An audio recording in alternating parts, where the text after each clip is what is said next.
Hello, everyone, and welcome back to the sixth of Discussions today with the Discussions team.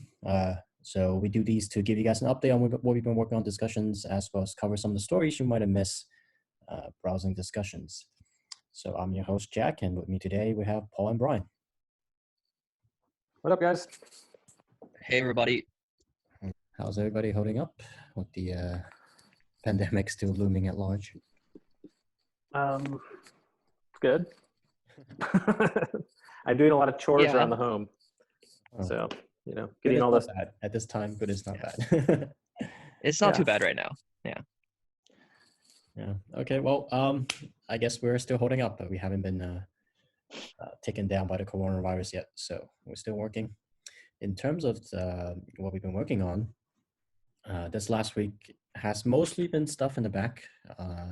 We added a new confirmation message when you give a tip, so that you can see exactly who you were tipping to. And we also added that in the wallet tab, because I know some of our users were confused to what they were doing in the wallet tab section. So we are looking at many ways to improve the UI and make it a lot more easy to understand. So that'll be coming up. And you might have realized that, you might have noticed that the discussions layout has changed. So again, this is part of the process while we move towards making the site a lot more user-friendly and just making everything look a little bit more cleaner.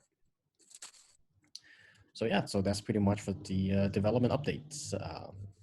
And so I know you guys weren't here last week, Paul and Brian, but I'm not sure if you guys listened to the full interview because it was pretty long.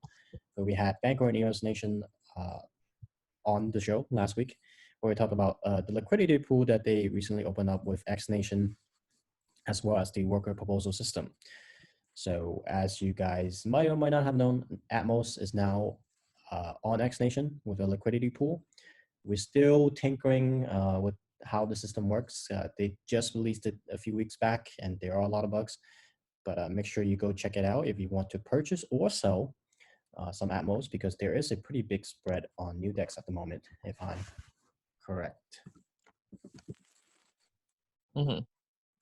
Yeah, I watched the whole thing. It was a great interview, good insight. I actually appreciated the perspective from pretty much everyone on that broad swath. I like the Bancor guys. They seem cool. Mm-hmm. Seem like they're actually pretty in line with the way we look at the broader blockchain ecosystem. So it was nice to hear people are, into the idea of a cross-chain, less tribal sort of building stuff that helps everyone work together. So it's nice. Yeah, it's a nice change. It's very different from some of the other projects that I've seen and heard about. Cross-chain is something that's very good for the community, I think, in cryptocurrency in general. Mm-hmm. And some communities are just very cult-like, and they're very against any idea of cross-chain compatibility. Yeah, I agree. I mean, even now, like, it was funny because I saw a Twitter thread the other day where it was, I think it was an Ethereum guy. He's like, wrap BTC, which is basically a representation of Bitcoin on the Ethereum network. It's like, it's coming, great, but I won't use it. It's useless. So again, it's like one of those things where you have some kind of cross-chain compatibility, but it gets shut down so quickly by the very vocal members of the community. Yeah, it's like that in a lot of communities. Like, I think Bancor and xNation is one of the few ones that are not like that. Yeah, interestingly, yeah, I actually didn't notice, but xNation's liquidity portal had ETH on it as well, and they are adding the same liquidity pool function where you could pool. You could add basically to the liquidity pool. So let's say if you're holding some Atmos at the moment and you have some Bancor sitting around and you want to add to that liquidity pool, you could do that. So that actually first got rolled out on EOS on the xNation portal, but they're going to be rolling that out for Ethereum as well. Oh, very nice. Yeah. I think it's kind of interesting that they roll it out on EOS first. I'm not sure if that is because EOS, the liquidity is a little bit lower, so therefore the risk is a little bit lower. And also Ethereum smart contracts, you can't change them. So, if you mess up, I think EOS is more like the test bed. Frankly, it's more flexible. Yeah. You can do a bunch of testing on it. It's not going to drain your funds with gas fees. Yeah. I think there's a lot to be said for for that idea, and then you can, once you have it kind of nailed, you can deploy on Ethereum, less risky. Mhm. Yeah, I mean, there is definitely value for becoming the experimental playground. I mean, that's where innovation comes from.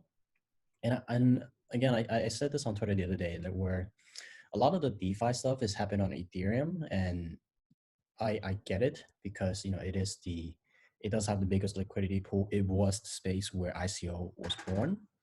But I do wonder if like the gas model of Ethereum is somewhat limiting what kind of project, what kind of decentralized finance projects can be developed. So I'm interested to see, like, right now on EOS, we're just basically copying what they have on Ethereum. I want to start seeing more innovative designs that takes advantage of the EOS model rather than just trying to replicate it from Ethereum. Yeah, I agree. I think not being limited by the gas fee issue Mhm. is definitely a huge opening to start exploring, like how best can you provide the DeFi services that you couldn't really do on Ethereum, and Ethereum is very limited in that sense. Obviously, there's some advantages to the way Ethereum is set up, but that's something I think the exploration of that's going to be interesting. I do think in some ways the unified ID could have an interesting place to play on that, because that's like the one disadvantage obviously is like if you're trying to interact with EOS, while you don't have the gas fees to pay for, you do have this more complex account system and resource management, which is a bit of a hassle. So that is some place where I think there could be a pretty very lightweight, very frictionless decentralized finance happening with the aid of something like unified ID, if not unified ID itself. So that second layer, I guess, is kind of the key for EOS in a lot of ways. Yeah, second layer, and developers actually just we starting to see a lot. Like I was always drumming on about this, like you should pay for your users' resources. Right. We're seeing that a lot more, which is good. Yeah, it would be interesting to see. Well, and that's the thing. Like that's where the unified ID, we basically made it plug and play. If you were a new DApp that wanted to get started and you weren't well funded, you put in you integrate unified ID, and we slash our partners could all kind of contribute to a larger pool to help build out an ecosystem of unified ID users, which will ultimately help us, because there's a bunch of people cross marketing this single login system that works across the board. So I think that's where that's actually where Bancor needs to go in terms of working with EOS, because it is still that a huge hurdle to get over for most people, is getting involved into EOS. So they have been a lot more active. Like they were always active on the EOS ecosystem, but I think they're more now with the launch of the liquidity pool.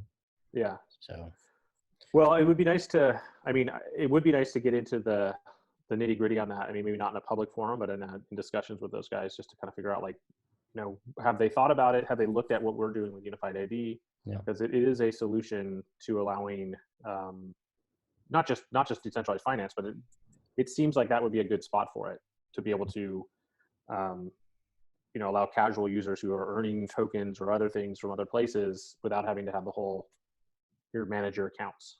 Or even if I'm buying EOS from an exchange, that's fine, but it does mean I don't get to take advantage of EOS unless I put that into the ecosystem, build the account, fund it well enough, or constantly be buying REX in order to actually use my purchases. So there is something to be said for that collaboration, I think. Yeah, I agree. Well, I mean, it's still a long way to go for unified ID, if we're being honest. But I think we could definitely reach there with our offering that we will go out in the future. Speaking of liquidity pools, Newdex actually just launched their own liquidity pool, which is interesting timing, coming in just, I think, 2 weeks after the Bancor liquidity pool. Yeah, what's the is it essentially work the same way? I mean, are they basically just the same model, just one is sponsored by that? I mean, I guess I'm not sure if the Newdex swap function, like their smart contract, is actually decentralized though. Oh, interesting. Yeah, it seems like it still works off of like their exchange, if I'm not mistaken, but I have to read more into it. Yeah, and it looks like they only have a limited amount of tokens for swap, and of those, Atmos is not one. So a big thumbs down for me. But yeah, Yeah, so it must. I mean, that's they're limiting it for a reason because they're, you know, Yeah. they're not just throwing it out there the way Bancor did, which was like create your own, which I think is a Yeah. great Somewhat system. decentralized. Yeah. But it is interesting to see that Newdex is jumping in to this swapping game. Well, it could make it easier to have combined, like take all the liquidity pools out there and then have a very like massive, taken in totality, it's a much larger liquidity situation. But that'll require another front end that doesn't exist yet. I wonder if they're looking to like compete with Bancor though, like not compete with Bancor on the level that they're on at the moment. But obviously, we do have like EOS sister chains, and if Right. Bancor does start doing these pools, they could they could say, okay, well, put up how much ever Atmos tokens, and then put up how much NDX, which is their token, and create Right. a liquidity pool. And then because they're on all these different blockchains, they could actually do the cross-chain exchanges better. Because if you have a BP on every single one of these sister blockchains, like that's your gateway basically. Right. I mean, I do think that Newdex is probably looking at this as a way for projects to market make more effectively, not have to this essentially provides, if you have a liquidity pool on Newdex, my assumption is if you're a project that they've offered it to, is that you can then, do market making kind of in an automated way.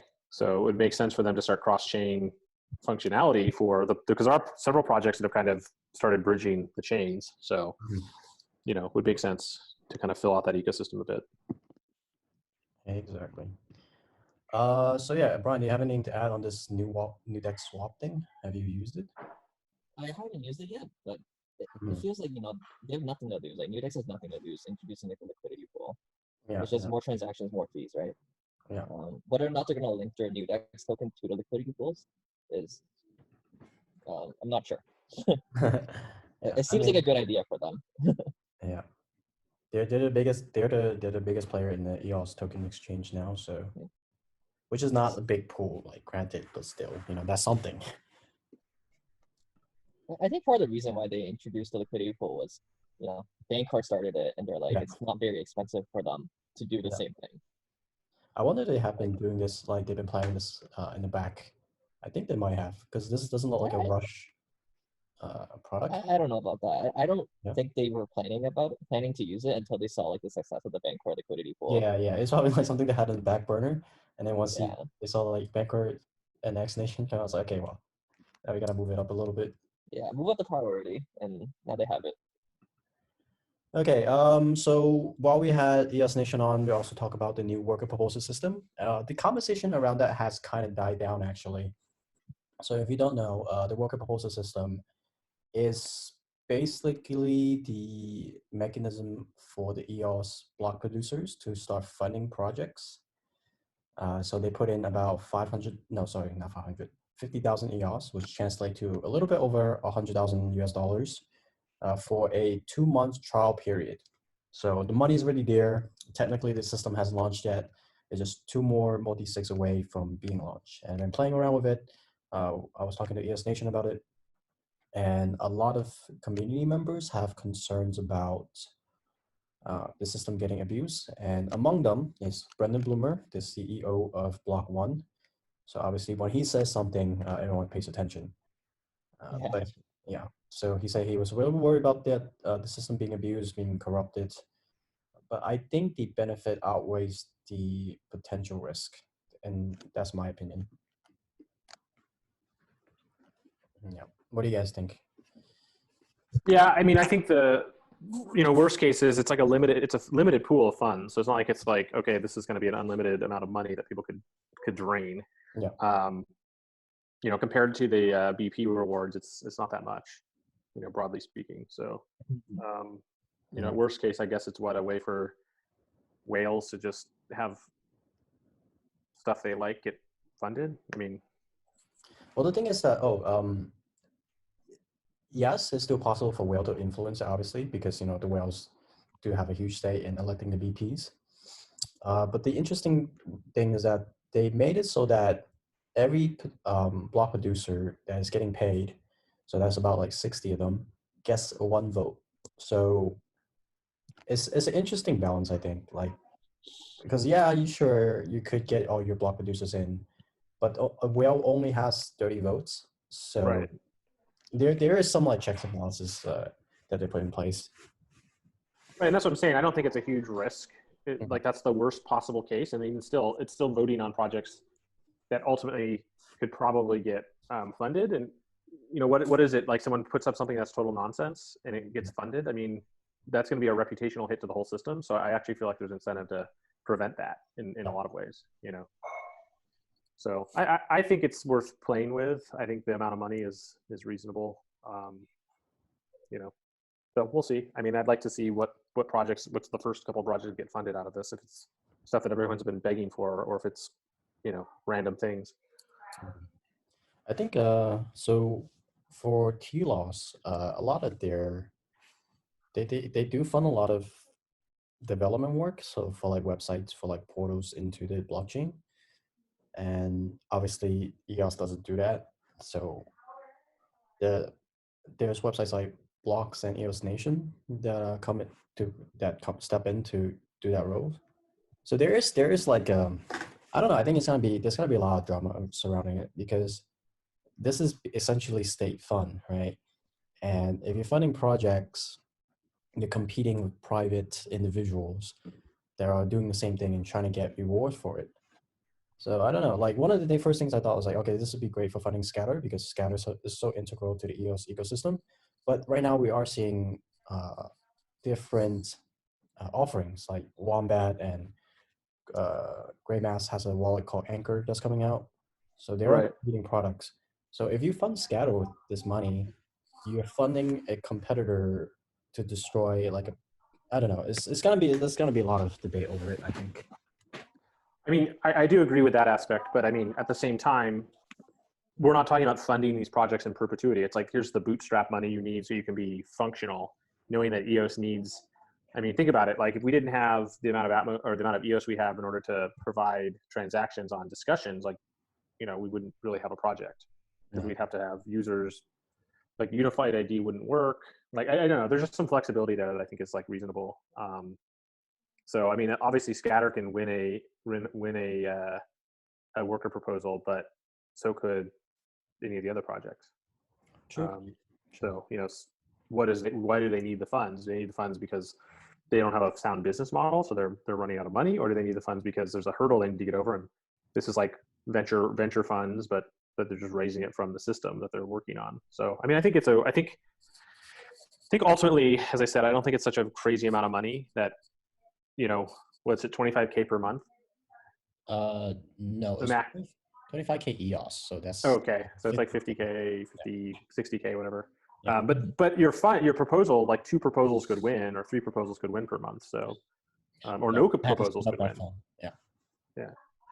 So I don't know. I'm excited about it. I'm actually kind of curious that the Telegram group is not very active, considering if you're someone looking to get that funding and it's not an insignificant amount of funding, you should Right. be active. Right. Yeah. So I'll drop a link down below if you're listening and you want to find out more about the worker proposal system and you want to go check out the Telegram group, which I highly recommend you do. Go check that out. Okay, so we're gonna have a small break. Then we're gonna give you some of our partners and what they've been doing. So MPT, Metal Packaging Token, mother company ProCan, they have shifted their manufacturing away from producing machines, metal can machines, to machines that produce N95 mask. So as you all probably have heard of N95 masks right now, they are very popular. They're needed for the medical personnel that are fighting on the front line of this coronavirus pandemic. So we just want to highlight that because that's pretty cool. Our other partner, Pommel. Pommel is a fitness rewarding project. They recently added 2 new members, a personal coach as well as a nutrition specialist, and onboarded a business partner. So if you're interested in learning who those team members and which partners they have onboarded, go check that out. And lastly, we have Blockbase, the blockchain applied to database. They're going to launch the beta on the mainnet.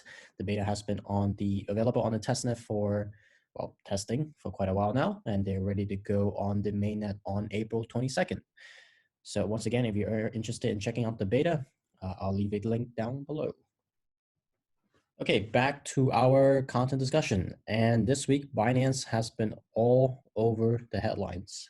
So if you have been living under a rock or just, not looking at crypto because of how depressing the last few weeks has been, Binance has confirmed they are acquiring CoinMarketCap.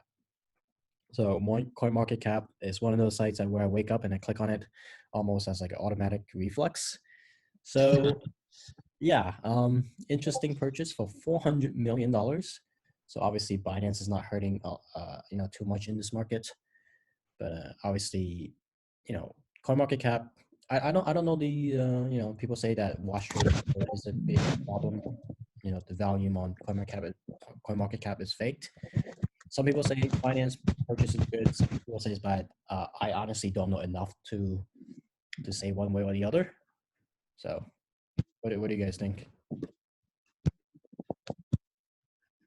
I think that's an absurd purchase if it was 400 million.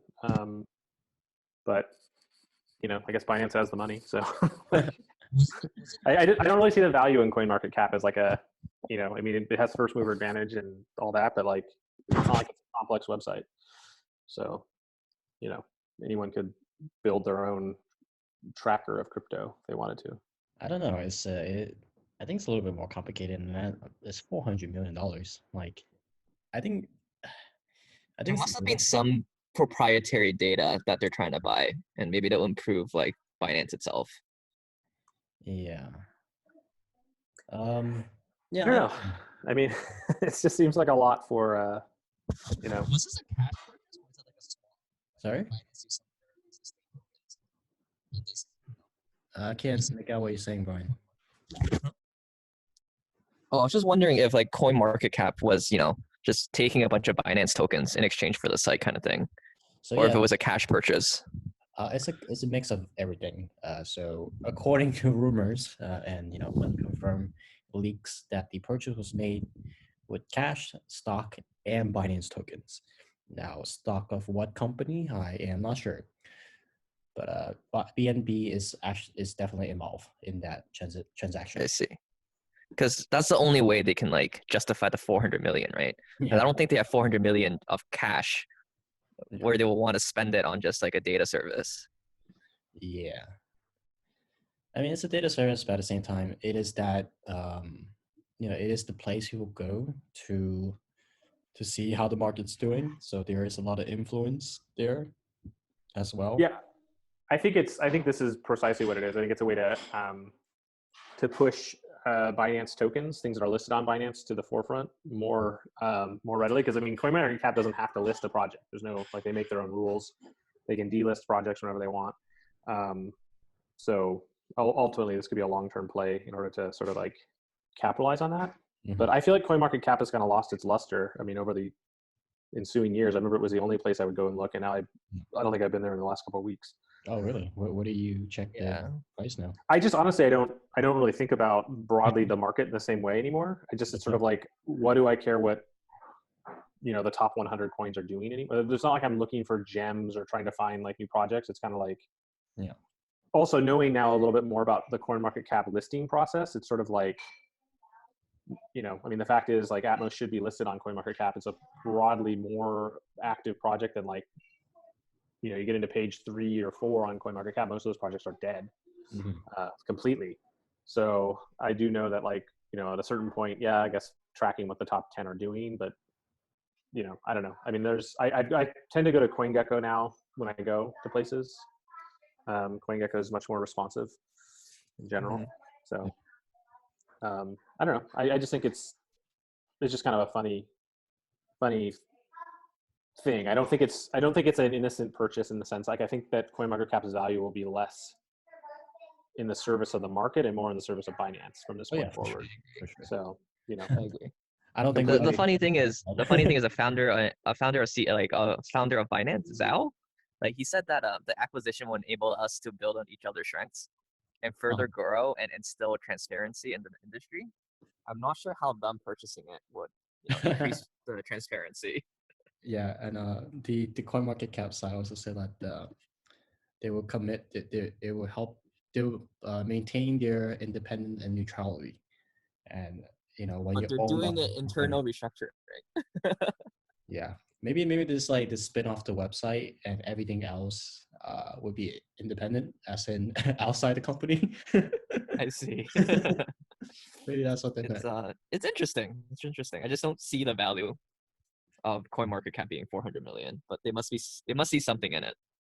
No, I think it's the data fees they build up over the year. I think that's gonna I be it. see. And imagine being able to trade on CoinMarketCap and it's like, okay, I see it's up 7%. Buy, that could be a Hmm. pretty good source of I don't know, users. That's the opposite of what you're supposed to do. You're supposed to sell when it's up 7%. True. Not financial advice. Not because of any legal reasons, just because it's bad advice. Okay, so moving on from Binance to more Binance. So a few weeks ago, as always 2 weeks ago, Binance has started to offer rewards for EOS token holders, but in order to be able to do that, they have to vote for BPs. And there was a lot of questions surrounding who they would vote for, since there is no guideline that they published, and people were kind of hoping they would see a guideline before they go and start voting, but no, they just started voting. But so far, the BPs they have been voting for seem to be the BPs that are pretty capable technically, and in terms of communicating with the community. So I don't know. I think they have someone who's inside that is looking at or listening to the community and making these votes. So people like EOS Nation, people like Grey Mass, tons EOS Canada they used to vote for them. I guess not anymore. Crypto Lion, the ones that maintain the testnet, the jungle testnet. They actually voted for Bitfinex, which is kind of interesting. Small vote, but they voted for them nonetheless. WellX, they also voted for WellX. Big.one, another competing exchange, I guess you would call it. But yeah, I think overall, like, this is not like they're just voting to line their own pocket. It does seem to be they are voting for BPs that would benefit EOS in the long run. So that's good. And did we lose Paul? I'm here. I just Possibly. was Oh, there he is. getting noise in the background. I was trying to isolate. So yeah, what do you guys think? I know you guys don't follow too much on the movement of the BPs. I think most people don't. Yeah, I honestly don't. I don't look at the BP movements at all. I figure. Fair enough. Yeah. Hopefully, But based off of someone's paying attention. the block producers that Binance is voting for that you listed off, Uh-huh. it's a little questionable for me. Seems to Oh, be really? very finance heavy, very China favored. Uh-huh. Which ones But kind of raise your alarm clock alarms? WhaleX in particular. Uh-huh. Yeah, I'm not a big fan of them, but Uh, that's for another discussion. It's okay. We could talk about it. But yeah, well, yeah, I agree. But they do play an important role in the ecosystem. Like on the podcast I had, EOS Nation, Mhm. exchanges are the onboarding process. Like it or not, centralized or not, we still need them. Unfortunately, until we get to like a fully decentralized exchange, they are the best we got. I agree. So maintaining those different exchanges, I think is healthy. Mhm. But again, I think I'm honestly very, very impressed by who they voted for. I really do feel like they have someone, either EOS Nation or one of the other top block producers is kind of giving them advice on who to vote for. Probably. Yeah, because again, like a lot of these BPs, yeah, some of them offer voter reward, and EOS Nation does that, but a lot of them don't. And they're more like technically focused BPs. So like they like, again, Crypto Lion is one of those BPs that definitely needs to be noticed more and voted for more, because they maintain the jungle net, and that's we do all our testings on JungleNet. Every single project I know do their testings on JungleNet. Without the JungleNet, this it's just you could run your own blockchain, but that's not going to be nearly enough. What you call it, like live transactions, and like you don't know how the contract will actually react. So, but yeah, very impressed by what Binance is doing so far. Let's hope they keep it this way, because people are kind of apprehensive about Binance joining in a DPoS chain after the whole debacle with Steam. So yeah, we give them the benefit of the doubt for now. Sounds good. Yeah. Okay, I think this is the last topic we have, and that is Block.one got sued. Have you guys heard about this? Yeah, I was looking up the case. Yeah. Oh, you're actually reading through the documents? Yeah, I think that's I think it's a pretty big fishing expedition. This whole thing is, like, to me, it sounds like a vulnerability, of course, but I mean, Block.one settled with the SEC. They got the slap on the wrist at the end of the day. 24 million, pay the fine. Yeah. It's I don't know. This suit seems a little late and a little, just it doesn't seem real. I mean, obviously Block.one's gonna have to devote resources to dealing with it, but I don't think this is gonna have a long-term effect on them. Yeah. I feel like they're just trying to set some precedents for like future things that they want to complain about. Yeah, that's a possibility too. But it could also be. I mean, right now is a weird time to file a big lawsuit, just because the courts are largely shut down. And they're processing some administrative elements, but they're not like doing a lot. This might force Block.one into discovery, which could be a problem in terms of physically doing that.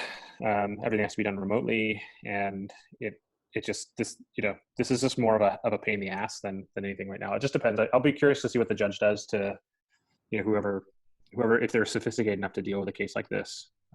That still remains to be seen in the blockchain world. Yeah.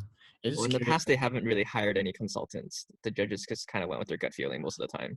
Oh, really? Yeah. Yeah, I mean, what was the? There was another exchange that got sued. Sorry? Not recently, a couple months ago. And it was a similar situation. Except there was Ryan, you're cutting out. You're like very faint sounding. Hey, is this better? Yep. So I believe there was like another lawsuit like several months ago that wasn't as extreme, and the judge did something similar, and they just kind of slapped them on the wrist. And yeah, there was really no technical backing or any consultants that were used for like their judgment. It was just kind of like, yeah, you're in the wrong. Here's a fine for a couple $1 million kind of thing. The same thing might happen to Blockbase, or sorry, Block.one. Yeah, Block.one. Yeah. Yeah, I mean, let's hope this will be. I mean, what's interesting about this is that it comes at the timing of Binance getting involved with Block.one, roughly, or getting involved with the EOS chain lawsuits, technically against Block.one / BitMEX / Binance. There's like a whole thing along with the Tron Foundation. So, it's interesting. I mean, I just can't imagine anything happening. We won't know anything about it for a while because the lawsuit was filed in New York. So I don't think any of those courts are. Well, I don't think any of the courts are operating in New York right now. So okay. I haven't checked exactly on that, but I know there's been a big slowdown in the legal,